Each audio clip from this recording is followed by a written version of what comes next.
எங்க அப்பா அரசியல் இல்லைன்னா எங்க அப்பா பேர் குப்புசாமிங்கண்ணா, விவசாயம் பண்றாரு. சொல்றது கேளுங்க. எங்க அப்பா பேர் கருணாநிதி இல்ல, அவர் 6 டைம் எம்எல்ஏவா இல்ல, 7 டைம் எம்எல்ஏவா இல்ல. எங்க அப்பா தோட்டத்தில் ஆடு மாடு மேய்ச்சி விவசாயம் பண்றாரு. ஒரு பையன் நான். அதனால் நான் ஜெயிக்கிற கொஞ்சம் நேரம் ஆகுங்கண்ணா. படிப்படியா ஒரு படியா ஏறித்தான் ஜெயிக்க முடியும். எங்க அப்பா கருணாநிதியா இருந்தால் நானும் ஜெயிச்சிருப்பேன். ஆனால் எங்க அப்பா குப்புசாமி. மோடி ஐயா அவருடைய நலத்திட்ட பணிகள் தமிழகம் முழுவதும் வந்து சேர வேண்டும் என்பது எங்களுடைய ஆசை. அதனால் மற்றும் ஒரு முறை தமிழகத்தில் திராவிட முன்னேற்ற கழகம் தலைமையிலான இந்தி கூட்டணிக்கு எங்களுடைய நல்வாழ்த்துக்களை தெரிவித்துக் கொள்கின்றோம். இன்னைக்கு ஓவர் கான்ஃபிடென்ட் தான். இலக்கு 2026 பாரதிய ஜனதா கட்சி இங்கே ஆட்சியை பிடிக்கும். நான் நம்முடைய பத்திரிகை நண்பர்களுக்கு எங்களுடைய வணக்கத்தை தெரிவித்துக் கொள்கின்றோம். 2024 பாராளுமன்ற தேர்தலுக்கு பிறகு நம்முடைய கட்சி அலுவலகத்தில் நம்முடைய பத்திரிகை நண்பர்களை சந்தித்துக் கொண்டிருக்கின்றோம். அருமை சகோதர சகோதரிகளே, பாரதிய ஜனதா கட்சி தேசிய அளவில் நம்முடைய தேசிய ஜனநாயக கூட்டணி ஒரு பெரிய சரித்திரத்தை படைத்து பண்டிட் ஜவஹர்லால் நேரு அவர்களுக்கு பிறகு 3வது முறையாக தொடர்ந்து பதவி ஏற்கக்கூடிய ஒரு அற்புதமான விஷயத்தை நம்முடைய பாரத பிரதமர் நரேந்திர மோடி அவர்கள் செய்து காட்டியிருக்கின்றார். அது மட்டும் இல்லாமல் உங்களுக்கு தெரியும், தொடர்ந்து 10 ஆண்டு காலம் ஆட்சியில் இருந்து உலக அரசியல் வரலாற்றில் 3வது முறையாக ஆட்சி கட்டலில் தொடர்ந்து அமர்வது ஒரு கடினமான ஒரு செயல். அதை இன்னைக்கு நம்முடைய தேசிய ஜனநாயக கூட்டணி அதை முறியடித்து தொடர்ந்து 3வது முறையாக நம்முடைய தேசிய ஜனநாயக கூட்டணி ஆட்சி கட்டலிலே அமர இருக்கிறது. ஆனால் யாரும் கைத்தட்டாதீங்கன்னா அது பிரஸ் மீட் அண்ணா, யாரும் கைத்தட்டாதீங்க. இது குறிப்பாக நம்முடைய மக்களுக்கு 142 கோடி மக்களுக்கு 98 கோடி வாக்காளர்களுக்கு இந்த நேரத்தில் தமிழகத்தில் இருக்கக்கூடிய எல்லா வாக்காளர்களுக்கும் கூட நாங்கள் நன்றி கடன் பட்டிருக்கின்றோம். முழுவதுமாக இந்தியாவை பொறுத்தவரை பாரதிய ஜனதா கட்சி நமக்கென்று ஒரு இலக்கை வைத்து வேலை செய்தோம். இந்த இலக்கு அடைய வேண்டும், அதுவும் 3வது முறை கடினமாக இருந்தாலும் கூட அந்த இலக்கை அடைந்து ஆட்சிக்கு வர வேண்டும் என்கின்ற இலக்கை வைத்து வேலை செய்தோம். ஒரு மாநிலத்திற்குமே ஒரு தனிப்பட்ட முறையில் ஒரு இலக்கு. நிறைய மாநிலங்கள் தங்களுடைய இலக்கு பூர்த்தியாக அதை செய்து காட்டியிருக்கின்றார்கள். சில மாநிலங்களில் எதிர்பார்த்த அளவுக்கு நமக்கு அங்கே சீட்டு கிடைக்கல. ஆனால் ஒட்டுமொத்தமாக நீங்கள் பார்த்தீங்கன்னா ஒரு மிகப்பெரிய ஒரு வெற்றியை 3வது முறையாக பெற்று ஆட்சி கட்டலுக்கு வந்திருக்கின்றோம் என்பது எங்களுக்கு ஒரு பெரிய சந்தோஷமே. நேற்று நம்முடைய பிரதம மந்திரி பாரத பிரதமர் திரு நரேந்திர மோடி அவர்கள் பேசும் பொழுது நம்முடைய கட்சி அலுவலகத்தில் ஒரு விஷயத்தை சொன்னாங்க. நீங்கள் எந்த அளவுக்கு நாட்டு மக்கள் உழைக்கின்றீர்களோ அதை விட அதிகமாக நான் உழைக்கப் போகின்றேன். நீங்கள் 10 மணி நேரம் உழைக்கிறீங்கன்னா நான் 18 மணி நேரம் வேலை செய்ய போகிறேன். அடுத்து நம்முடைய இலக்கு தேர்தல் பிரச்சாரத்தின் பொழுது நாம் சொல்லியிருக்கக்கூடிய வளர்ச்சி அடைந்த பாரதம், அடுத்த 100 நாட்களுக்கு நாம் வைத்திருக்கக்கூடிய வளர்ச்சி இலக்கு எல்லாம் கூட இந்த 5 ஆண்டுகளில் நாங்கள் பூர்த்தி செய்வோம்.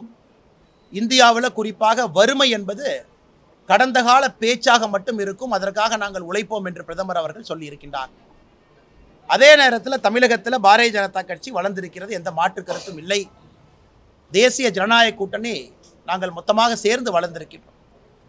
எங்கள் அனைவருக்கும் ஒரு இலக்கு இருந்தது. இந்த முறை தேசிய ஜனநாயக கூட்டணி சார்பாக பாராளுமன்ற உறுப்பினர்களை அனுப்பி வைக்க வேண்டும் என்கின்ற இலக்கு இருந்துச்சு.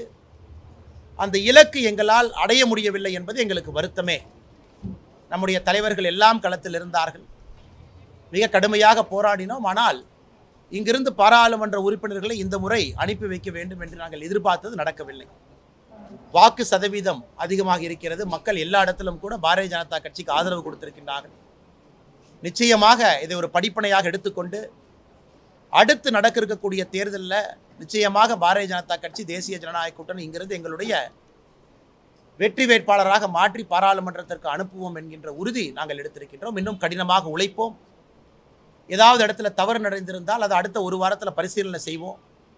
அதை இன்னும் எப்படி சிறப்பாக செய்திருக்க முடியும் என்று யோசனை செய்து, அதே நேரத்தில் மக்கள் கொடுத்திருக்கக்கூடிய தீர்ப்பை தமிழகத்தில் தேசிய ஜனநாயக கூட்டணி பாரதிய ஜனதா கட்சி நாங்கள் தலைவணங்கி ஏற்றுக்கொள்கின்றோம். மக்கள் எப்பொழுதும் யோசித்து தான் ஒரு தீர்ப்பை கொடுப்பாங்க. எங்களுக்கு வாக்கு சதவீதத்தை அதிகப்படுத்த வேண்டும் என்று நினைத்து அதிகப்படுத்தி இருக்கிறாங்க. அதே நேரத்தில் அது எம்பிக்களாக மாற்ற முடியவில்லை, அதை மாற்றுவோம். அதனால் மக்கள் கொடுத்திருக்கக்கூடிய தீர்ப்புகளை ஏற்றுக்கொண்டு இங்கே வெற்றி பெற்றிருக்கக்கூடிய 39 தமிழகத்தில் புதுச்சேரி 1 40 நம்முடைய இந்தி கூட்டணியினுடைய சகோதர சகோதரிகளுக்கு எங்களுடைய மனமார்ந்த வாழ்த்துக்களை தெரிவித்துக் கொள்கின்றோம். அவர்களுக்கு மத்திய அரசு அடுத்த 5 ஆண்டு காலம் மோடி அவர்களுடைய அரசு அவர்களோடு இணைந்து தமிழகத்திலே பணியாற்றுவதற்கு ஒரு கட்சியாக நாங்கள் முழு ஒத்துழைப்பும் அரவணைப்பும் அவர்களுக்கு கொடுப்போம். காரணம், மோடி ஐயாவுடைய நலத்திட்ட பணிகள் தமிழகம் முழுவதும் வந்து சேர வேண்டும் என்பது எங்களுடைய ஆசை. அதனால் மற்றும் ஒரு முறை தமிழகத்தில் திராவிட முன்னேற்ற கழகம் தலைமையிலான இந்தி கூட்டணிக்கு எங்களுடைய நல்வாழ்த்துக்களை தெரிவித்துக் கொள்கின்றோம். காரணம், 2வது முறையாக தொடர்ந்து ஒரு பெரிய ஒரு வெற்றியை தமிழகத்தில் பெற்றிருக்கின்றார்கள். அதே நேரத்தில் வெற்றி பெற்றிருக்கக்கூடிய எம்பிக்களும் கூட மக்கள் பணி செய்வதற்கு ஒரு கட்சியாக, அதுவும் நம்முடைய கட்சி அங்கே ஆட்சியில் இருக்கிறனால என்ன ஒத்துழைப்பு நல்க முடியுமோ, எங்களுடைய இலக்கு பாரத பிரதமருடைய நலத்திட்டங்கள் கீழே வர வேண்டும் என்பது இலக்கு. அதற்காக எங்களுடைய முழு ஒத்துழைப்பு இருக்கும் என்பதையும் இந்த நேரத்தில் நாங்கள் தெரிவித்துக் கொள்கின்றோம். அதை தாண்டி நம்முடைய தேசிய ஜனநாயக கூட்டணி சார்பாக போட்டியிட்ட எல்லா வேட்பாளர்களுக்கும் இந்த நேரத்தில் எங்களுடைய மனமார்ந்த நல்வாழ்த்துக்களை தெரிவித்துக் கொள்கின்றோம். கடுமையாக உழைத்திருக்கின்றார்கள், இன்னும் கடுமையாக உழைப்பார்கள். சில இடத்துல குறைந்த வாக்குகள் வித்தியாசத்தில் வெற்றி வாய்ப்பை இழந்திருக்கின்றோம். சில இடத்துல இன்னும் அதிகமாக உழைக்க வேண்டும் என்று மக்கள் எங்களுக்கு அன்போடு சொல்லியிருக்கின்றார்கள். அதனால் அதிகமாக உழைப்போம். இந்த முறை எப்போதும் இல்லாத அளவுக்கு தாமரை 23 தொகுதியிலே தாமரை சின்னம் பதிந்திருக்கிறது. இதுவரை எத்தனையோ இடத்துல வாங்காத வாக்குகளை முதலாக வாங்கியிருக்கின்றோம். ஆனாலும் தீர்ப்பை தலைவணங்கி ஏற்றுக்கொண்டு இன்னும் கடுமையாக உழைக்க வேண்டும் என்று மக்கள் சொல்லியிருக்கின்றார்கள். கடுமையாக உழைப்போம். வருகின்ற காலத்தில் எங்கள் உழைப்பை நீங்கள் பார்ப்பீங்க. அதனால் நிச்சயமாக அது நடக்கும். வருகின்ற காலம் இன்னும் நல்ல ஒரு காலமாக இருக்கும். அதை தாண்டி பத்திரிகை நண்பர்களுக்கு இருக்கக்கூடிய கேள்விகளுக்கு பதில் சொல்வதற்கு நாங்கள் கடமைப்பட்டிருக்கின்றோம். காரணம், வாக்குப்பதிவுக்கு பிறகு வாக்கு எண்ணிக்கைக்கு பிறகு நம்முடைய கமலாலயத்தில் நடக்கக்கூடிய முதல் பத்திரிகையாளர் சந்திப்பு. நிறைய கேள்விகள் இருக்கலாம், மாற்று கருத்து உங்களுக்கு இருக்கலாம். அதனால் நீங்கள் எந்த கேள்விகள் கேட்டாலும் கூட பதில் சொல்வதற்கு நாங்கள் கடமைப்பட்டிருக்கின்றோம், தயாராக இருக்கின்றோம். மக்களுடைய தீர்ப்புங்க இது. ஏன்னா ஒரு ஜனநாயகத்தில் மக்களுடைய தீர்ப்பை எப்பொழுதும் தலைவணங்கி ஏற்றுக்கொள்ள வேண்டும். ஏன்னா மக்கள் ஒரு செய்தி சொல்லியிருக்கிறாங்க, ஒரு காரணத்திற்காக அந்த செய்தி சொல்லியிருக்கிறாங்க. அதுவும் எல்லா இடத்திலும் கூட இந்தி கூட்டணி இங்கே வெற்றி பெற்றிருக்கிறாங்க. ஸோ மக்கள் இந்த முறை தீர்ப்பை எப்பொழுதுமே கலந்து கொடுப்பாங்க. அவர்கள் அடுத்து எந்த கட்சி வேணும் அப்படிங்கிறத இந்த தீர்ப்பில் சொல்லியிருக்கிறாங்க. அடுத்து எந்த கட்சியை விரும்புகிறாங்க அப்படிங்கிறது தீர்ப்பில் சொல்கிறாங்க. அந்த கட்சி, குறிப்பாக பாரதிய ஜனதா கட்சி, இன்னும் கடுமையாக உழைக்க வேண்டும் என்பது அந்த தீர்ப்பில் சொல்லியிருக்காங்க. அதே நேரத்தில் 40க்கு 40 இடத்துல இந்தி கூட்டணியை ஜெயிக்க வச்சிருக்கிறாங்க. அதுவும் ஒரு தீர்ப்பாக சொல்லியிருக்கிறாங்க. அதனால் அதை தலைவணங்கி நாங்கள் ஏற்றுக்கொள்கின்றோம். வருகின்ற காலத்தில் இன்னும் மக்களுடைய நம்பிக்கையை பெறுவதற்கு கடுமையாக உழைப்போம். எங்களுடைய இலக்கு பாரதிய ஜனதா கட்சியை பொறுத்தவரை 20% கிட்டத்தட்ட வரணும். தேசிய ஜனநாயக கூட்டணி எல்லாம் சேரும் பொழுது 25% தாண்டணும். இது எங்களுக்காக நாங்கள் வைத்திருக்கக்கூடிய இலக்கு. கடுமையாக வேலை செஞ்சோங்கண்ணா. ஆனால் தமிழகத்தில்னா ஒரு விஷயத்தை நான் பெருமையாக அங்கே பதிவு செய்ய விரும்புகிறேங்கண்ணா. நமக்கு இருக்கக்கூடிய அரசியல் வேறுபாடுகளை தாண்டி, உதாரணத்திற்கு கோயம்புத்தூரில் ஒரு வேட்பாளராக நான் வாங்கியிருக்கக்கூடிய 4,50,000 வாக்குகளும் பணம் கொடுக்காமல் பெற்றிருக்கக்கூடிய வாக்குகள். ஆனால் யாரும் கைத்தறாது. அதே போல் நம்முடைய வேட்பாளர்கள் கடுமையாக உழைச்சிருக்கிறாங்க. அதுக்கு ஜெயிச்சவங்க நான் குறை சொல்லிங்கண்ணா. எங்களுடைய பணி இன்னும் கடுமையான பணி அப்படிங்கிறத நாங்கள் புரிஞ்சுக்கிட்டோம். இன்னும் மக்களை போய் சந்திக்கணும். தமிழகத்திலே பண அரசியலை தாண்டி தேசியத்தை மலர வைக்க வேண்டும். ஷார்ட்கட் எடுக்காமல் இந்த கட்சியை வளர்த்தணும்னா இன்னும் கடுமையாக உழைக்கணும். ஸோ இன்றைக்கி 11% கொடுத்துருக்குறாங்க. எங்களுடைய இலக்கே 20%. பெரிய இலக்கு வச்சு தான் நாங்கள் வேலை செஞ்சோம். போன டைம் இவ்வளோ வாங்கியிருக்கோம், இன்னும் 3% ஜாஸ்தி பண்ணலாம் அப்படிங்கிற இலக்கு கிடையாதுங்கண்ணா. கம்பைண்டாக பண்ணதே இன்னும் 8 மடங்கு அதிகப்படுத்துவோம், 9 மடங்கு அதிகப்படுத்துவோம்னு ஒரு பெரிய இலக்கு வச்சோம். அதே போல் குறுக்கு வழி இல்லாமல் இப்போ நாங்கள் எடுத்திருக்கிறத சோர்வடையாமல் அதை 2026 நாங்கள் முன்னெடுக்கணும். இன்னொரு கட்சிகள் செய்யக்கூடிய தவறுகளை நாங்கள் செய்ய விரும்பலை. அதனால் 2026 ஒரு நேர்மையான அரசியலை முன்னெடுக்க போகிறோம். அதற்கு இன்னும் கடுமையாக உழைக்க வேண்டும் என்கின்ற பாடத்தை நாங்கள் கற்றுக்கொண்டிருக்கின்றோம். அதே போல் எங்களுடைய எல்லா வேட்பாளர்களும் கூட நீங்கள் பாருங்கள், அர்பன் சென்டரில் பாருங்கள், ரூரல் ஏரியாவில் பாருங்கள், முதலாக கட்சி வளர்ந்துருக்கு. அதனால் மிஸ்கால்குலேஷன், நாங்கள் எதிர்பார்த்த இலக்கு வரல, அதற்கு மக்கள் சொல்லியிருக்கக்கூடிய பாடம் எல்லாத்தையும் ரொம்ப பணிவாக, எந்தவித ஆங்காரம் இல்லாமல் ஹியூமிலிட்டியோடு நாங்கள் ஏற்றுக்கிறோம். இன்னும் எவ்வளவு முயற்சி செய்ய வேண்டும் என்பதை ஒரு பாடமாக எடுத்துக்கொள்கின்றோம். வருகின்ற காலத்தில் இன்னும் எங்களுடைய முயற்சியை இரட்டிப்பாக்குவோம். சார், அண்ணா நீங்கள் இங்கே தமிழ்நாடு கேட்குறீங்களாண்ணே? அண்ணே, முதற்கட்டமாக தோல்விக்கான காரணம் அப்படின்னு சொல்கிறத விட, ஏன்னா பாரதிய ஜனதா கட்சி உங்களுக்கு தெரியுங்கண்ணா, இது பாறையை உடைத்து வெளியே வரக்கூடிய வேலையை இங்கே பாரதிய ஜனதா கட்சி செய்து கொண்டிருக்கிறது. ஒரு பாறைக்குள்ளே ஒரு சின்ன வேர் போகணும்னா அது எப்படி கஷ்டப்பட்டு உழைத்து அந்த பாறையை உடைச்சு அந்த வேர் உள்ளே போகிறதுக்கு பல ஆயிரம் ஆண்டுகள் ஆகும். இன்னைக்கு பாரதிய ஜனதா கட்சியினுடைய வளர்ச்சி திராவிட கட்சிகளுடைய தோளில் நடக்காமல் முதலாக ஒரு பெரிய அளவில் தனித்து நின்று ஜெயிக்க முடியும் என்கின்ற நம்பிக்கையோடு களத்துக்கு வந்திருக்கிறோம். அதிலே நம்முடைய கூட்டணி கட்சியினுடைய பெருந்தலைவர்கள் நின்றிருக்கின்றார்கள். உதாரணத்துக்கு ராமநாதபுரத்தில் ஓபிஎஸ் நின்னாங்க, டிடிவி அண்ணன் தேனியில் நின்னாங்க, அன்புமணி ராமதாஸ் அவர்களுடைய துணைவியார் சௌமியா அன்புமணி ராமதாஸ் அவர்கள் தருமபுரி நின்னாங்க, அண்ணன் ஏசி சண்முகம் அவர்கள் வேலூரில் நின்னாங்க, பாரிவேந்தர் ஐயா அவர்கள் பெரம்பலூர் நின்னாங்க. முதலாக பெரிய தலைவர்கள் எல்லாம் இருக்கக்கூடிய ஒரு தேர்தலை நீங்கள் பார்க்குறீங்க. அதனால் எங்களை பொறுத்தவரை இது ஒரு கெயினாக தான் நாங்கள் பார்க்குறோங்கன்னா, இன்னும் கடுமையாக உழைக்கணும், கனெக்ஷனை ஏற்படுத்தணும், மக்கள்கிட்ட அதிகமாக இருக்கணும் அப்படிங்கிறது ஒரு கிடைத்திருக்கக்கூடிய பாடம். அதே நேரத்தில் நாங்கள் செல்லக்கூடிய பாதை சரியான பாதை என்பது இந்த தீர்ப்பில் தெரியுது. ரொம்ப தூரம் போகணும், ரொம்ப தூரம் ரீச் ஆகணுங்கன்னா அட்லீஸ்ட் நாங்கள் நடந்து கொண்டிருக்கக்கூடிய பாதை சரியான பாதைன்னு எங்களுக்கு மக்கள் சொல்லியிருக்காங்க. அதனால் தொடர்ந்து அந்த பாதையில் பயணிப்போம். நாங்கள் இந்த பாதையை மாற்றுவதற்கோ அச்சப்படுவதற்கோ இல்லை போகக்கூடிய வேகத்தை குறைப்பதற்கோ இந்த தேர்தலில் மக்கள் சரியான பாதையில் போகிறீங்க, சரியான வேகத்தில் போகிறீங்க, ஆனால் இன்னும் இதே நேரத்தில் போங்கன்னு சொல்லியிருக்காங்க. அதை எடுத்துக்கொண்டு இன்னும் ஆக்கப்பூர்வமாக செயல்படும்.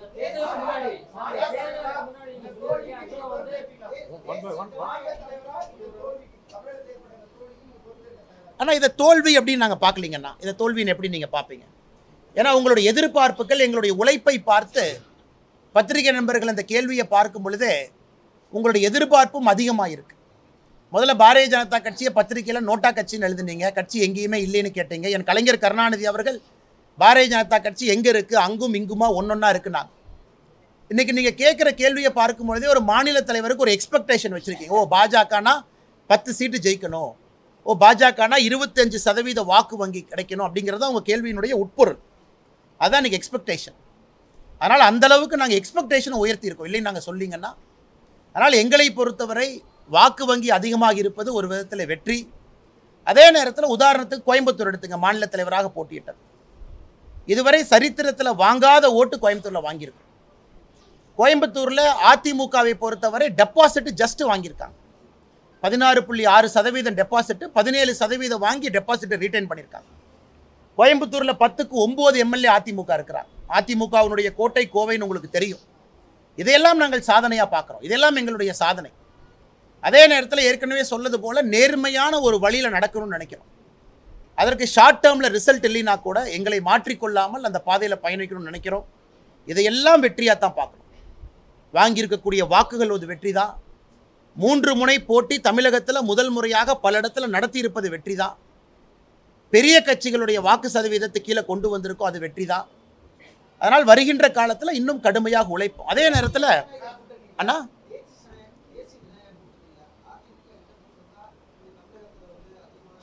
இன்னைக்கு நீங்கள் எடுத்து கூட்டி பார்த்தீங்கன்னா 31 இடத்துல ஜெயிச்சிருக்கணும். பட் எலெக்ஷன் அப்படி நடக்க முடியாதுங்கண்ணா.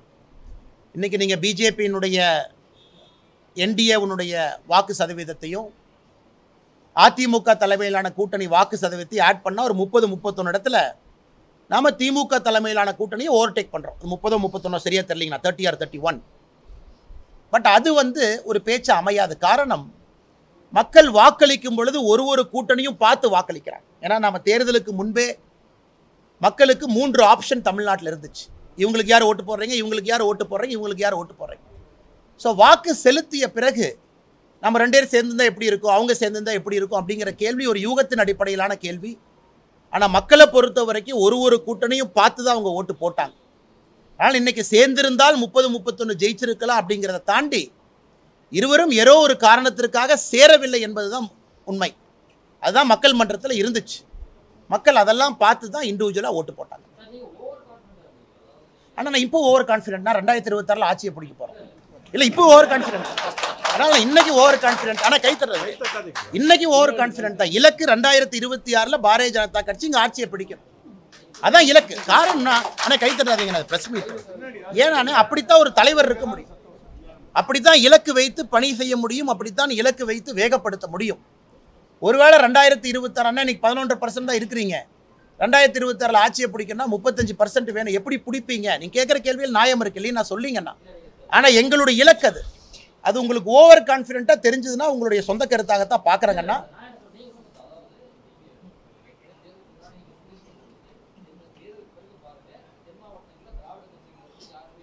திராவிட கட்சின்னு சொன்னா, திராவிட கட்சின்னு சொன்னா அனைத்து இந்திய அண்ணா திராவிட முன்னேற்ற கழகம்னு சொன்னா மதுரை கீழே அண்ணா ஒரு நிமிஷம் அண்ணா, நீங்க பாருங்க, இன்னைக்கும் தென் மாநிலத்தில் முதல் இலக்கு பாரதிய ஜனதா கட்சி எங்கே செல்ல வேண்டுமோ, தேசிய ஜனநாயக கூட்டணி எங்கே செல்ல வேண்டுமோ அங்கே ரீச் ஆயிருக்கு.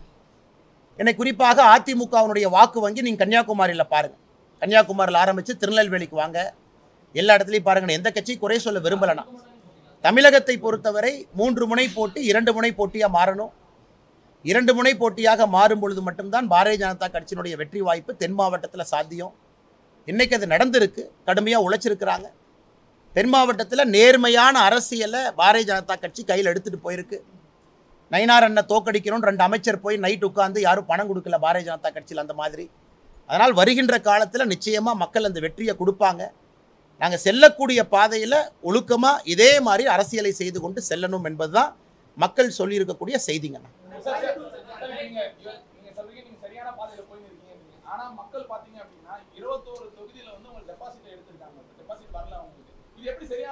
நேச்சுரலுங்கண்ணா, நேச்சுரல்.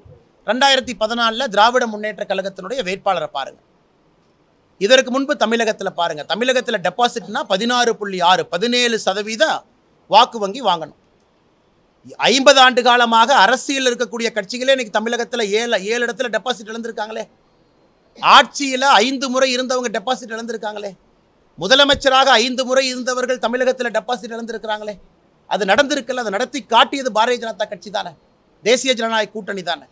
அதனால் உங்களுக்கு தெரியும், இன்னைக்கு பாரதிய ஜனதா கட்சியினுடைய வாக்கு வங்கி ஓவரால் 11.5% இருக்குன்னா சில இடத்துல டெபாசிட் கண்டிப்பாக போயிருக்கு. ஏன்னா டெபாசிட் மினிமமே 16.6%. அது கோயம்புத்தூர் மாதிரி ஒரு கோட்டையில் அதிமுக ஜஸ்ட் டெபாசிட் வாங்கியிருக்காங்க, 0.4% எக்ஸ்ட்ரா வாங்கியிருக்காங்க. அதனால் இதையெல்லாம் நாங்கள் கவலைப்பட போவது கிடையாது. எங்களுடைய பயணத்தில் இதெல்லாம் ஒரு மைல்கல்லாக தான் பார்க்குறோம். முதல்ல 17% தாண்டுங்க, அப்புறம் 30%க்கு போங்க. அதனால் இதை பாட்டு நாங்கள் இதற்கு வருத்தப்படுங்கண்ணா. இப்போ அண்டர் எஸ்டிமேட் பண்ணலண்ணா. நான் சொல்கிற கட்சி பேரெல்லாம் நோட் பண்ணிக்கங்க. தமிழகத்தில் இத்தனை கட்சிகள், திமுக, காங்கிரஸ், விசிகே, கம்யூனிஸ்ட்டு, கொங்கு கட்சி, அதை தாண்டி ஒரு ஊராக போங்கண்ணா. இத்தனை கட்சிகள் சேர்ந்து இந்தியா முழுவதும் இவர்கள் ஒன்றாக இணைந்து பாரதிய ஜனதா கட்சி பெற்ற எம்பியை இந்தி கூட்டணி பெறல. எங்கள் கூட்டணி விடுங்கண்ணா. பாரதிய ஜனதா கட்சி நாங்கள் பெற்றிருக்கக்கூடிய எம்பி 240. இந்தி கூட்டணி பாரதிய ஜனதா கட்சி ஆட்சிக்கு வரக்கூடாது என்று தடுப்பதற்காக இவ்வளவு பெரிய கூட்டணி அமைச்சாங்க. அவர்கள் பெற்றிருக்கக்கூடிய மொத்த எம்பி 231. ஸோ இந்தி கூட்டணி பாரதிய ஜனதா கட்சியினுடைய எம்பிக்களை அவங்களால ஓவர்டேக் பண்ண முடியல. அதான் மக்கள் கொடுத்துருக்கக்கூடிய மெசேஜ். அதே நேரத்தில் உங்களுக்கு தெரியும், கொரோனா பெருந்தொற்றுக்கு பிறகு உலகத்தில் எந்த கட்சியும் தன்னுடைய ஆட்சியை தக்க வைக்கல. ட்ரம்ப் அவர்கள் ஆரம்பித்து ஐரோப்பிய நாடுகள் போங்க, யாருமே ஆட்சியை தக்க வைக்கல கொரோனாக்கு பிறகு. ஆனால் கொரோனாக்கு பிறகு தேசிய ஜனநாயக கூட்டணி ஆட்சியை தக்க வைத்திருக்கின்றோம். அதுவும் இந்தியாவில் பண்டிட் ஜவஹர்லால் நேரு அவர்களுக்கு பிறகு 3வது முறையாக மோடி அவர்கள் பிரதமராக வந்திருக்கின்றார்கள் என்பது சாதனை தானுங்கண்ணா. அவங்க அத்தனை கட்சி சேர்ந்து எங்கள் ஒரு கட்சியினுடைய எம்பி அவங்களால ஓவர்டேக் பண்ண முடியலைங்கண்ணா. இதை நாங்கள் சாதனையாகத்தான் பார்க்கின்றோம். அதே நேரத்தில் லாசஸ் நடந்திருக்கு. யூபியில் எங்களுடைய எண்ணிக்கை குறைந்திருக்கிறது. நிச்சயமாக அது காஸ் ஆஃப் கன்சர்ன். அதற்கான காரணத்தை எங்களுடைய தலைவர்கள் ஆராய்வார்கள், சரி செய்வார்கள். ராஜஸ்தானில் 11 இடத்தை நாங்கள் விட்டு கொடுத்துருக்கோம். போன முறை 25, இந்த முறை 14. அதற்கான காரணத்தை ஆராய போகிறோம். மும்பையில் எங்களுடைய வின்னிங் கம்மியாக இருக்குது, அதற்கான காரணத்தை ஆராயிரோம். மகாராஷ்டிராவில் 18க்கு வந்திருக்கோம். கூட்டணியாக பாரதிய ஜனதா கட்சி குறைந்திருக்கு, அதற்கான காரணத்தை ஆராயிரோம். அதே நேரத்தில் நாங்கள் சந்தோஷப்படுவது, தமிழ்நாடு பாரதிய ஜனதா கட்சிகளுக்கு இன்ஸ்பிரேஷன் ஒரிசாவில் ஆட்சிக்கு வந்திருக்கும். ஒரிசாவில் 25 ஆண்டுகளாக மாண்புமிகு நவீன் பட்நாயக் அவர்களுடைய ஆட்சி. 25 ஆண்டுகள் பாரதிய ஜனதா கட்சி பொறுமையாக காத்திருந்து 2004 பாருங்கள், 0 சீட்டு, 1 சீட்டு, 3 சீட்டு, 8 சீட்டுன்னு வந்து இன்னைக்கு ஒரிசாவில் 18 எம்பிக்களை பெற்று தனிப்பெரும்பான்மையோடு ஒரிசாவில் ஆட்சி அமைக்கிறோம். இதுதான் இந்த லெசனில் எலெக்ஷனில் வந்திருக்கக்கூடிய பெரிய லெசனுங்கண்ணா. அதனால் அது தமிழகத்தில் ஒரு நாள் அது நடக்கும். பொறுமையாக இருக்கணும், வேலையை செஞ்சுக்கிட்டே இருக்கணும். அதனால் இதையெல்லாம் இவ்வளவு பாசிட்டிவாக பார்க்குறோம். அருணாச்சல பிரதேசில் 3வது முறையாக ஆட்சியை தக்க வச்சிருக்கிறோம். இதையெல்லாம் இந்த தேர்தல் நடந்திருக்கக்கூடிய விஷயங்கள். அதனால் எங்களை பொறுத்தவரை எங்கே தவறு நடந்திருக்கோ சரி பண்ணுறோங்கண்ணா. மக்கள் கொடுத்துருக்கக்கூடிய தீர்ப்பை தலைவணங்கி ஏற்றிருக்கிறோம். யூபியில் அவ்வளோ கம்மியாக இருக்கக்கூடாது, ஆயிருக்கு. அதற்கான காரணத்தை கண்டுபிடிச்சு தலைவர்கள் சரி செய்வாங்க. மகாராஷ்டிராவில் அவ்வளோ ஆயிருக்கூடாது, நாங்கள் ஆட்சியில் இருக்கோம், ஆயிருக்கு, அதை சரி பண்ணுறோம். மக்களுடைய தீர்ப்பனை காலையில் தேவேந்திர ஃபட்னவிஸ் அவங்க ப்ரெஸ் மீட்டில் சொன்னாங்க, தலைவணங்கி ஏற்றுக்கொள்கின்றோம் என்று. அதனால் இவ்வளவு விஷயங்கள் இந்த நாட்டுக்குள்ளே நடந்திருக்கு. அதனால் அதையும் நம்ம நல்லதாக பார்த்து தாங்க நான் ஆகணும்.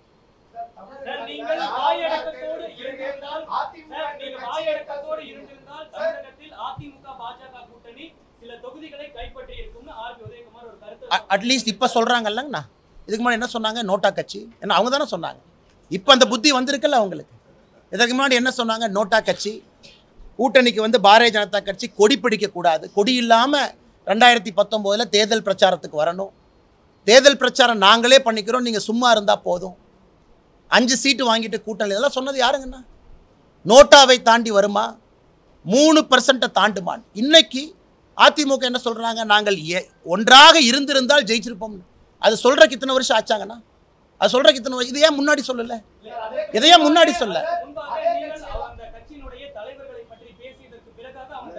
நான் தலைவர்களை பற்றி என்ன தப்பாக பேசினேன்? நான் எங்கே தப்பாக பேசலையா? பேசினது தான் இப்பவும் பேசிகிட்டு இருக்கேன்.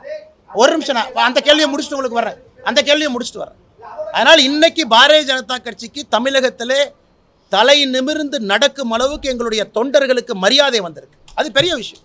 ஒரு தொண்டனுக்கு ஒரு கட்சியில் மரியாதை தேவை. நான் கைத்தட்டாது. என் தொண்டன் இன்னைக்கு தலை நிமிர்ந்து நடக்கிறான். 23 இடத்துல கட்சி கொடியை பிடித்து ஓட்டு கேட்கிறான்.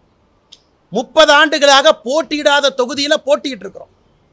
20 ஆண்டுகளாக தாமரை போகாத இடத்துல ஓட்டு வாங்கியிருக்கோம். இப்படி தானே கட்சி வளரும். இதே ஒரிசால நீங்கள் நவீன் பட்நாயக் கூட கூட்டணி வைங்கன்னு 10 ஆண்டுகளுக்கு முன்பு சொல்லியிருந்தால் இன்னைக்கு பாரதிய ஜனதா கட்சி ஆட்சிக்கு வந்திருக்குமா? 1% கட்சின்னு சொன்னீங்க ஒரிசால. 2004 0 கட்சி நீங்கள். ஒரு சீட் 2009, 14 3, 19 8. இன்னைக்கு எங்கே இருக்குங்க? ஆட்சியில் இருக்கும். ஒரு கட்சி படிப்படியாகத்தான் வளர முடியும். எனக்கு கொடுத்திருக்கக்கூடிய வேலை இந்த கட்சியை வளர்ப்பது தான் என் வேலை. இன்னொருத்தரோடு அனுசரையாக இருப்பது என் வேலை கிடையாது. எனக்கு மோடி அவர்களாக இருக்கட்டும், தேசிய தலைவர்களாக இருக்கட்டும், எனக்கு சொல்லிக் கொடுக்கறது இந்த மைதானத்தில் இப்படித்தான் விளையாடணும்னு சொல்லி அனுப்பியிருக்காங்க. அந்த மைதானத்தில் கட்சி இப்படித்தான் விளையாடுது. ஒருவேளை அனுசரணையாக வேண்டும் என்று இந்த கட்சி நினைச்சா இன்னொரு தலைவரை போட்டு அனுசரணையாக போய்க்குவாங்க. ஆனால் அண்ணாமலையை பொறுத்தவரை இந்த அரசியலை செய்ய வேண்டும்னு சொல்லியிருக்காங்க. அப்படித்தான் செஞ்சுக்கிட்டு இருக்கும். அதுக்கு மக்கள் தீர்ப்பு கொடுத்துருக்காங்க. வெற்றி பார்க்குறோம், தோல்வியும் பார்க்குறோம். அதை எப்படி அடுத்த கட்டம் எடுத்து செல்ல வேண்டும் என்று யோசிக்கின்றோம், எடுத்து செல்லுவோம். அதனால் பாரதிய ஜனதா கட்சி நீங்கள் பார்க்கணும். இன்னைக்கு ஜெயிச்சுட்டா நீங்கள் என்ன சொல்லுவீங்க? ஓ, பாரதிய ஜனதா கட்சி தமிழ்நாட்டில் வந்துருச்சும்பீங்க. இந்த பேச்சை இன்னைக்கு தானே வந்திருக்கு. இத்தனை காலமாக நோட்டா கட்சின்னு எத்தனை இடத்துல பத்திரிகையில் எழுதுனீங்க. அதனால் எங்களை பொறுத்தவரை எங்கள் இலக்கில் போகிறோம். நாளைக்கு காலையில் ஆட்சியை பிடிக்க வேண்டும் தமிழகத்தில் என்பது எங்களுடைய நோக்கம் இல்லைங்கண்ணா. அது நடக்காதுன்னு எங்களுக்கு தெரியும். இன்னும் உழைப்பு கொடுக்கணும், இன்னும் ரொம்ப தூரம் போகணும். இந்த நாவடக்கம், அதே நாவடக்கத்தோடு அவங்க பேசியிருக்கலாமே. அதே நாவடக்கத்தோடு அவங்க பாரதிய ஜனதா கட்சியினுடைய தலைவர்களை தொண்டர்களை மதிச்சிருக்கலாமே. பாரதிய ஜனதா கட்சி இந்த கட்சி அந்த கட்சின்னு இப்போ சொல்கிறாங்களே, அந்த சொந்த தலைவர்களுடைய மகனில் எங்கே நிற்கிறாங்க? 3வது இடத்துக்கு தள்ளப்பட்டு நிற்கிறாங்க. அதே தலைவர்கள் தானே சென்னையில் பேசினாங்க. அதையெல்லாம் ஏன் நாவடக்கத்தோடு அவங்க பேசலை?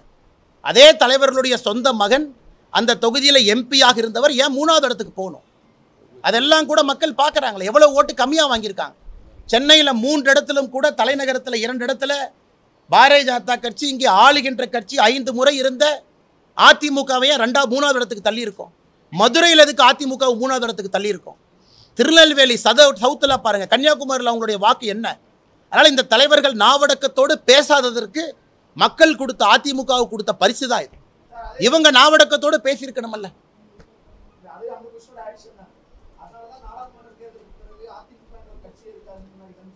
அண்ணே, ஒரு கட்சி எப்பண்ணே இருக்கும்? எம்பிக்கள் இருக்கணும், எம்எல்ஏக்கள் இருக்கணும். அந்த கட்சி வளர்ச்சி பாதையில் இருக்கணும். 2014 பாராளுமன்ற தேர்தலில் அதிமுகவினுடைய வாக்கு சதவீதம் எவ்வளவு பாருங்க? 42%. 2019, 2024 அந்த கட்சியினுடைய வாக்கு சதவீதத்தை பாருங்க. ஏன் குறையுது? காரணம் நாங்களா? அவங்க பிஹேவியர். எங்கள் பிஹேவியர் ஒன்றும் இல்லை. எங்கள் வாக்கு சதவீதம் ஏன் ஏறுது? மக்கள் நாங்கள் போகிற பாதை சரின்னு நினைக்கிறாங்க. அதனால் நான் மறுபடியும் சொல்கிறேன்னா, எந்த கட்சியும் நான் குறை சொல்ல. அண்ணன் சொன்னாங்க, அண்ணா இந்த தலைவர் இன்னைக்கு காலையில் இந்த மாதிரி சொன்னாங்க, அதுக்காக நான் பதில் சொல்லிக்கிட்டு இருக்கேன். நான் யாரையும் குறை சொல்லலை. அதனால் நாவடக்கம் எங்களுக்கு தேவையா, அந்த தலைவர்களுக்கு தேவையான தமிழக மக்கள் தான் பாடம் சொல்லியிருக்காங்க. 13 இடங்களில் 13 தொகுதிகளில் 3வது இடத்துக்கு தள்ளப்பட்டு சில தொகுதிகளில் டெபாசிட்டை பறிகொடுத்திருக்கிறது. இது நீங்கள் முன்னெடுத்து வந்த அரசியலில் இருதுருவ அரசியல் தமிழகத்தில் முடிவுக்கு வருவதற்கான ஒரு துவக்க புள்ளியாக பார்க்கலாம். நான் 2026 எனக்கு ஹானஸ்டாக கேட்டிங்கன்னாங்கன்னா தமிழக அரசியலில் முதலாக ஒரு கூட்டணி ஆட்சி மலரும். தமிழக அரசியலில் முதலாக ஒரு கட்சி ஆட்சி அமைக்க முடியும் என்பதை தமிழக மக்கள் நிராகரிப்பார். இன்னைக்கு தேர்தலில் ரிசல்ட் ஒரு மாதிரி வந்திருந்தாலும் கூட ஒரு 2 பக்கம் ஓட்டு பிரிஞ்சது, ஒருத்தர் வந்துட்டாங்க அப்படின்னு சில பேர் சொல்லலாம். ஆனால் நான் 2026 முதலாக கூட்டணி ஆட்சி நடக்கும் என்பது என்னுடைய கணிப்புங்க, நான் தனிப்பட்ட முறையில். ஏன்னா 2 துருவத்திலிருந்து 3 துருவமாக மாறி இருக்கு. அதுவும் 3வது துருவம் அரசியலே நிலைத்து நிற்கும் என்கின்ற நம்பிக்கை மக்களுக்கு வந்திருக்கு. முதல்ல அது நடக்கணும். அது 2026 நடக்கும். எந்த கட்சியுமே நாங்கள் தனியாக ஆட்சியை பிடித்து விடுவோம் நினைச்சா, உதாரணத்துக்கு திமுக 2019 திமுக வாங்கின ஓட்டுக்கும் 2024 திமுக வாங்கின ஓட்டுக்கும் திமுக கொண்டாடுறாங்க. தலைவர்கள் சொல்றாங்க, ஓ இந்தி கூட்டணி ஆட்சி அமைக்கணும். 2019 திமுகவினுடைய வாக்கு 33.52%. அதே திமுக இன்னைக்கு 5 ஆண்டுகள் கழித்து 26% வந்திருக்காங்க. கிட்டத்தட்ட திமுகவை பொறுத்தவரை 6% திராவிட முன்னேற்ற கழகம் தன்னுடைய வாக்கை இழந்திருக்கிறாங்க. அது என்ன மெசேஜுங்கண்ணா? அப்படின்னா 5 வருடத்தில் திராவிட முன்னேற்ற கழகம் 6% இழந்திருக்கு பாராளுமன்ற தேர்தல். ஆனால் பாரதிய ஜனதா கட்சி 2019 அகில இந்திய அளவில் 38%, இன்னைக்கு 36%, 1.5% நாங்கள் இழந்திருக்கோம். ஒத்துக்கிறோம், நாங்கள் இழந்திருக்கோம். எதற்காக இழந்தோம் என்பதை பரிசீலனை பண்ணுறோம். மக்கள் கொடுக்குற தீர்ப்பை நாங்கள் ஏற்றுக்கிறோம். ஆனால் 6% வாக்குகளை இழந்திருக்கக்கூடிய திமுக இந்திய அளவில் ஜெயிச்ச மாதிரி பேசுறது என்ன நாயங்கண்ணா? இன்னைக்கு பாரதிய ஜனதா கட்சிக்கு தோல்வி என்று சொல்லக்கூடிய திமுக அவர்களுடைய வாக்கு சதவீதம் எதற்காக 6% கீழே வந்திருக்கு? நான் திமுக கூட்டணி பற்றியே பேசலனா, திமுக சிம்பலுடைய ஓட்டை பற்றி பேசுகிறேன் சார். 2019 டிஎம்கே சிம்பல் ஓட்டு 33.52%. 2019 திமுக சிம்பல் ஓட்டு 26.93. இது ஒரு சாதனையாக நாங்கள் பார்க்குறோம். தமிழகத்தில் பாரதிய ஜனதா கட்சிக்கு அந்த வாக்கு மாறி இருப்பதாக நாங்கள் பார்க்கின்றோம். காரணம், 2019 அதிமுகவினுடைய ஓட்டுக்கும் 2024 அதிமுக ஓட்டுக்கும் பாராளுமன்றத்தை பொறுத்த வரைக்கும் அதே லெவலில் தான் இருக்குது. அப்போ திமுகவினுடைய 6% ஓட்டு எங்கே போச்சுங்கன்னா அது பாரதிய ஜனதா கட்சியின் பக்கம் வந்திருக்கு. அதைத்தான் இந்த தேர்தல் 2024 தேர்தல் சொல்லுதுன்னு நாங்கள் பார்க்குறோம். ஆனால் நான் தமிழர் கட்சி இந்த நேரத்தில் நான் பாராட்டுறேங்கண்ணா. காரணம், எங்களுக்கும் அவர்களுக்கும் அரசியல் சித்தாந்த அடிப்படையிலே கடுமையான வாக்குவாதங்கள் நடந்தாலும் கூட நேர்மையாக இந்த களத்தில் அவங்க நின்றுருக்கிறாங்க. பணம் கொடுக்காம நின்றுருக்கிறாங்க. நான் பாராட்டுறேன்.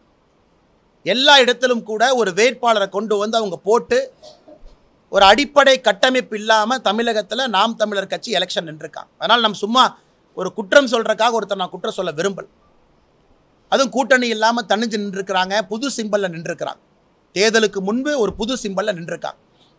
அதனால் நாம் தமிழரை பொறுத்தவரை தமிழகத்தில் அவர்களும் ஒரு செய்தி சொல்கிறாங்க, திராவிட அரசியலிலிருந்து தமிழக மக்கள் வெளியே வர ஆரம்பித்திருக்கின்றார்கள் என்பது நாம் தமிழர் கட்சியும் சொல்கிற செய்தி. ஏன்னா குறை சொல்வதற்காக இந்த நேரத்தில் குறை சொன்னால் என்னுடைய கடமையை நான் தப்பாக செய்கிறேன்னு அர்த்தம். அதனால் நாம் தமிழர் கட்சி களத்தில் எவ்வளோ கஷ்டப்பட்டாங்க அப்படிங்கிறத நானும் பார்த்தேன். அதனால் நாம் தமிழரை பொறுத்தவரை அவர்களுக்கு அவங்க சித்தாந்தத்தை மக்கள் முன்னாடி வைக்கிறாங்க. நான் ஏற்கனவே சொன்னேன், தயவு செஞ்சு சீமான் அண்ணனை கம்பேர் பண்ணி இந்த போட்டி கொண்டு வராது. இல்லை பாரதிய ஜனதா கட்சியை விட அதிக ஓட்டு வாங்கிடுவோம், அதெல்லாம் தேவையில்லாத வேலைங்க. அதுக்குள்ளே நான் போக வேண்டாம். அவருடைய பாதையில் அவர் பயணிக்கட்டும், எங்கள் பாதையில் நாங்கள் பயணிக்கிறோம். இந்த முறை நான் இல்லை நாங்கள் ஓட்டு அதிகமாக வாங்கிட்டோம், நாம் தமிழர் கட்சி அண்ணன் கட்சியை கலைப்பார நான் கேட்க விரும்பலை. அவர் பாதை தனிப்பாதை, அவர் போட்டோம்.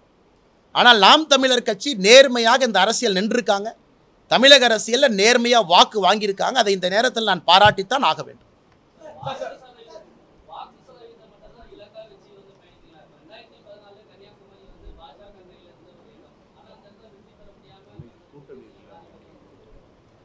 ஆனால் 2014 பொறுத்தவரை சாருக்கு தெரியும், உங்களுக்கு தெரியாது இல்லை, காங்கிரஸ் தனிச்சிருந்தாங்க. கன்னியாகுமரியில் காங்கிரஸ் தனிச்சிருந்தால் என்ன இருக்குன்னு உங்களுக்கு தெரியும். திமுக தனிச்சிருந்தாங்க, அதிமுக தனிச்சிருந்தாங்க. ஸோ கன்னியாகுமரி பற்றி தெரிஞ்ச நண்பர்களுக்கு காங்கிரஸும் திமுகவும் தனித்திருந்தால், அதிமுகவும் தனிச்சிருந்தால் கன்னியாகுமரி என்னாவும் உங்களுக்கு தெரியும், எனக்கு தெரியும். 2014 பொறுத்தவரை அது கன்னியாகுமரியில் 4 முனை போட்டியாக இருந்துச்சு. ஆனால் 2024 களம் வேறு. ஆனால் எங்களுடைய வேட்பாளர் கடுமையாக உழைத்து இன்னும் அதிகமான வாக்குகளை பெற்று நம்முடைய வேட்பாளர்கள் இந்த நேரத்தில் சாதனை செய்திருப்பதாக தான் நாங்கள் பார்க்குறோம். ராகுல் காந்தி அவர்களுடைய பாரத் ஜோடோ யாத்திரை ஆரம்பிக்கப்பட்ட இடம் அது. கன்னியாகுமரிக்குள்ள காங்கிரஸும் டிஎம்கேவும் ஒன்றா சேரும் பொழுது அது ஒரு ஃபார்மிடபிள் காம்பினேஷன். ஏன்னா உங்களுக்கு டெமோகிராஃபி தெரியும். அதை தாண்டி இன்னைக்கு பாரதிய ஜனதா கட்சி அங்கே நின்று இந்த வாக்கை எடுத்து வருகின்ற காலத்தில் வெற்றி பெறுவோங்க நம்பி. ஆனால் 2014 கன்னியாகுமரியும் 2024 கன்னியாகுமரியும் ஃபேர் கம்பேரிசன் இல்லைங்கன்னா அது கண்டிப்பாக வேறு வேறு களம் இரண்டும். வரேன் ஆனால் வரேன் இங்கிருந்து வரேன்.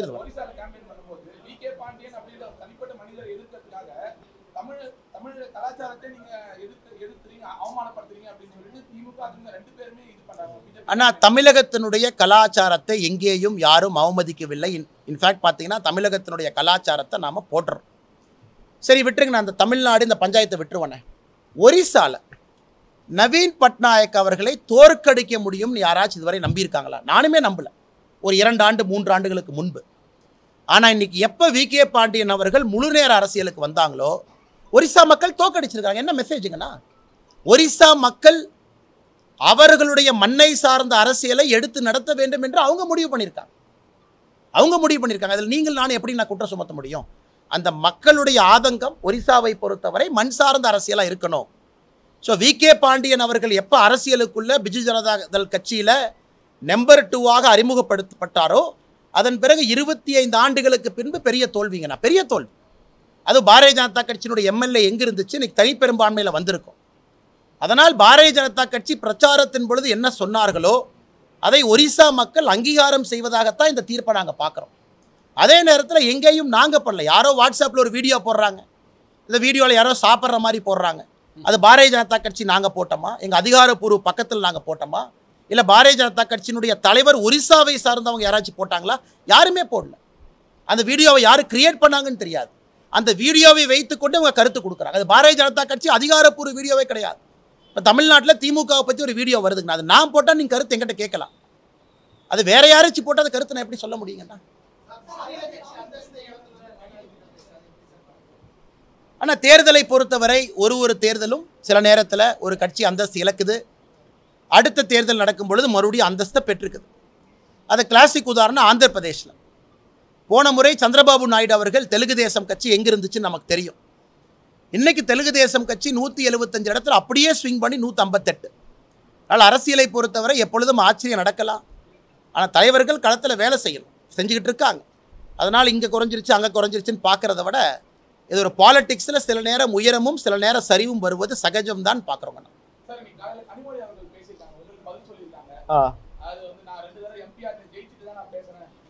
எங்கள் அப்பா அரசியல் இல்லைண்ணா, எங்கள் அப்பா பேர் குப்புசாமிங்கண்ணா, விவசாயம் பண்ணுறாரு. சொல்கிறேன் கேளுங்க. எங்கள் அப்பா பேர் கருணாநிதி இல்லை, அவர் 6 டைம் எம்எல்ஏவா இல்லை, 7 டைம் எம்எல்ஏவா இல்லை. எங்கள் அப்பா தோட்டத்தில் ஆடு மாடு மேய்ச்சி விவசாயம் பண்ணுறாரு, ஒரு பையன் நான். அதனால் நான் ஜெயிக்கிற கொஞ்சம் நேரம் ஆகுங்கண்ணா. படிப்படியாக ஒரு படியாக ஏறித்தான் ஜெயிக்க முடியும். எங்கள் அப்பா கருணாநிதியாக இருந்தால் நானும் ஜெயிச்சிருப்பேன். ஆனால் எங்கள் அப்பா குப்புசாமி எனக்கு என்ன சொல்லி கொடுத்தா கைத்தட்டாரு. குப்புசாமி என்ன சொல்லி கொடுத்துருக்காருன்னா, தம்பி மெதுவாக போ, நியாயமாக போ, நேர்மையாக போ, நீ ஒரு நாள் ஜெயிப்பேன்னு தான் குப்புசாமி எனக்கு சொல்லி கொடுத்துருக்காரு. கனிமொழி அக்கா சொல்லியிருக்காரு, அண்ணாமலை அவர்கள் மாநில தலைவர் பொறுப்பிலிருந்து விலக வேண்டும்னு. ஒருவேளை கனிமொழி அக்கா பிஜேபிக்கு வர மாதிரி இருந்தால் பரிசீலனை பண்ணுறேன்.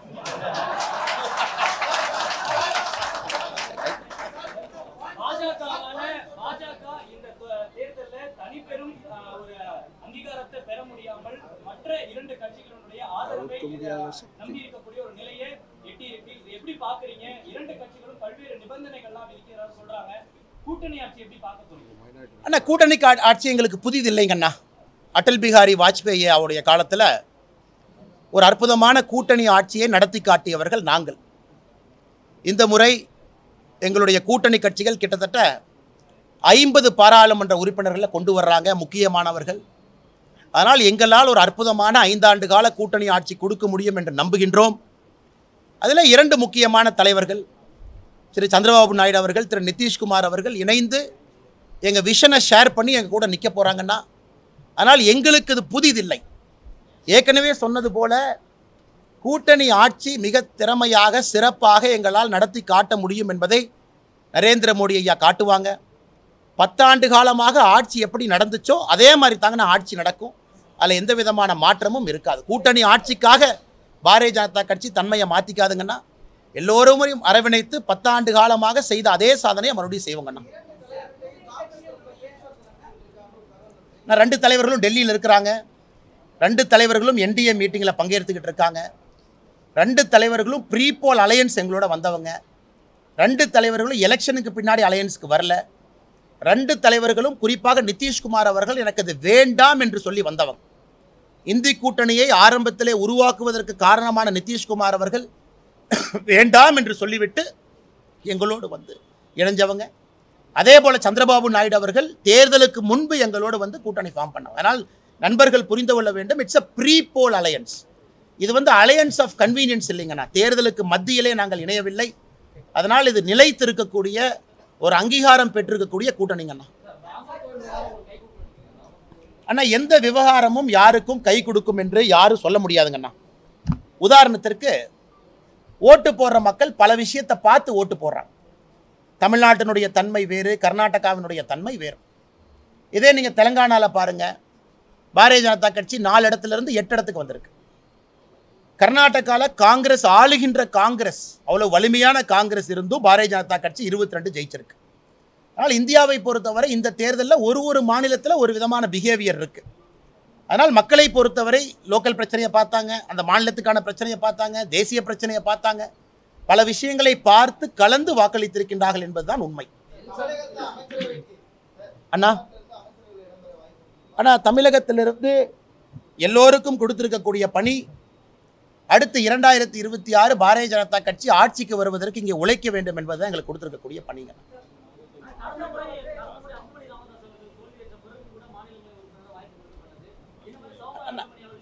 இப்ப அன்புமணி ராமதாஸ் அவர்கள் மாநிலங்களவை உறுப்பினராக தான் இருக்கிறாங்க. அவங்க நம்முடைய தேசிய ஜனநாயக கூட்டணியினுடைய முக்கியமான ஒரு வேல்யூபிள் மெம்பர். அவங்க இருக்கிறாங்க, வேலை செஞ்சுக்கிட்டு இருக்காங்க.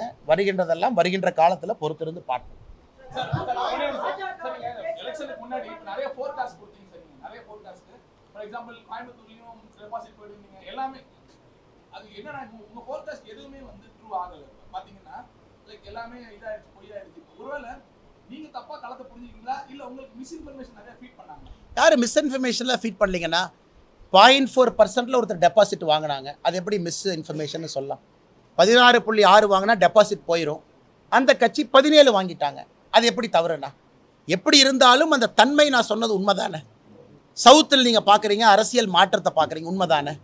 தமிழகத்தில் பாரதிய ஜனதா கட்சி வளர்ந்துருக்குன்னு சொன்னேன், நிறைய நண்பர்கள் வளரலீங்க, வளர்ந்துருக்கிறது உண்மைதானே. அதே நேரத்தில் இந்திய அளவில் நிறைய இடங்கள் வருவோம் என்று எதிர்பார்த்தோம், வரல. ஏன் வரல? பரிசீலனை பண்ணுறோம். அப்போ நான் சொன்னதெல்லாம் நடந்தால் நான் கடவுள் ஆயிடுவல. நான் கடவுள் இல்லை, சாதாரண மனிதன் தான். அதனால் வருகின்ற காலத்தில் இன்னும் சரியாக களத்தை பார்ப்போம். அதை ஏற்கனவே நண்பருக்கு சொன்னது போல், இப்போ உங்கள் எக்ஸ்பெக்டேஷனை இந்த அளவுக்கு வளர்ந்துருக்குன்னா நீங்களும் உள்ளூரை ஒப்புக்கொள்ளுகின்றீர்கள், பாரதிய ஜனதா கட்சி வளர்ந்துருக்குன்னு. ஆனால் எதிர்பார்த்த அளவுக்கு வருகின்ற காலத்தில் அந்த இடத்தை நாங்கள் அடைவோம். அண்ணா சத்தமாக சொல்லுங்கண்ணா. அண்ணா, விளவங்கோடை பொறுத்தவரை குறிப்பாக நம்முடைய நந்தினி அவங்க இந்த முறை போட்டியிட்டாங்க. இதற்கு முன்பு அங்கே இருக்கக்கூடிய சட்டமன்ற உறுப்பினர் அக்கா அவர்கள் ராஜினாமா கொடுத்த பிறகு நம்முடைய தேசிய தலைவர்கிட்ட ஒரு கருத்து வச்சாங்க. எனக்கு கன்னியாகுமரி சீட்டு வேண்டாம், நான் எதுவும் கேட்க போகிறதில்ல, விளவங்கோடு சீட்டு கேட்க போகிறதில்ல, இன்னும் கொஞ்ச நாள் இந்த பாரதிய ஜனதா கட்சியில் நான் தொண்டராக பணி செய்ய விரும்புகின்றேன் என்கின்ற கருத்தை நட்டாஜியோட இல்லத்தில் வச்சாங்க. நானும் கூட இருந்தேன். அதனால் என்னை வந்து எதுக்குமே நீங்கள் கன்சிடர் பண்ணாதீங்க, பாரதிய ஜனதா கட்சியினுடைய பெரும் தலைவர்கள், மிகப்பெரிய தலைவர்கள்லாம் இருக்கிறாங்க, பொன்னாரண்ணெல்லாம் இருக்கிறாங்க, அதனால் நான் கொஞ்ச நாளைக்கு பணி செய்கிறேன், என்னை கன்சிடர் பண்ணாதீங்கன்னு அவங்க கேட்டுக்கிட்டாங்க. இன்றைக்கி அவங்க தொண்டராக பணியாற்றுறாங்க. ஆனால் விளவங்கோட்டில் இன்றைக்கி பாரதிய ஜனதா கட்சி 2வது இடத்துக்கு வந்திருக்கோம், கடுமையாக போராடி வந்திருக்கோம். வெற்றி தோல்வி என்பதெல்லாம் சகஜன. ஒரு இடத்துல வெற்றி கிடைக்கும், ஒரு இடத்துல தோல்வி கிடைக்கும். குறிப்பாக கன்னியாகுமரி ட்ரெண்ட் உங்களுக்கு தெரியும். அதனால் எங்களுக்கு விஜயதாரணி அக்கா இருக்கிறாங்க, நிறைய தலைவர்கள் இருக்கிறாங்க, கடுமையாக உழைப்பான அடுத்த முறை நாங்கள் ஜெயிக்கிறோம். ஆனால் இந்த முறை வெற்றி பெற்றிருக்கக்கூடிய வெற்றி வேட்பாளருக்கு எங்கள் வாழ்த்துக்களையும் தெரிவிச்சுக்கிறோம். அண்ணா கொஞ்சம் சத்தமாக சொல்லுங்கண்ணே. அண்ணா, இன்றைக்கி நம்ம 2026 பேசிகிட்டு இருக்கோண்ணே. மோடி ஐயா பதவி ஏற்கணும், அதுக்கு என்ன 2-3 நாள் பாக்கி இருக்குது. பதவி ஏற்று எங்களுடைய சாதனையை நீங்கள் பார்க்கணும். இதெல்லாம் நீங்கள் பார்ப்பீங்க. அதற்கான நேரமும் காலமும் வரும்பொழுது பேசுவாங்கண்ணே. இவர் கேட்கவே இல்லை, அவர் கொடுப்பேன். என்ன சும்மா இருக்கா? கேட்கவே இல்லை.